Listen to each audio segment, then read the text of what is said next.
खाने की टेबल पे बैठ के हंसते नहीं है। लेकिन हम लोग तो कुर्सियों पे बैठे हैं, टेबल पे थोड़ी। टांगे मत हिलाओ ताबिश। क्यों, गिर जाती है क्या? जाओ जाके अपनी मम्मी को बताओ पोपो आ रही है, तैयारी कर ले। लड़ने की? अनीस तुम सुधर जाओ वरना मैं पूरी रात जगाऊंगी तुम्हें। कार्टून दिखाने के लिए? बच्चे इतने सवाल नहीं करते। क्यों, बड़ों को जवाब नहीं आता?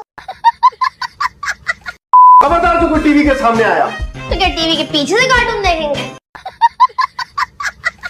देखा है बड़े बड़े स्कूलों के बच्चे कैसे फरफर इंग्लिश बोलते हैं। हमें भी बड़े स्कूल में डलवाते हैं, फिर हम भी फरफल इंग्लिश बोलते हैं। माँ के पाँव के नीचे तो जन्नत होती है। लेकिन हमने तो हर दफा एक नई सैंडल देखी है। इतना मुश्किल है ना इन बच्चों को हैंडल करना। लेकिन बच्चों में हैंडल कहाँ लगे होते मम्मी? खत्म।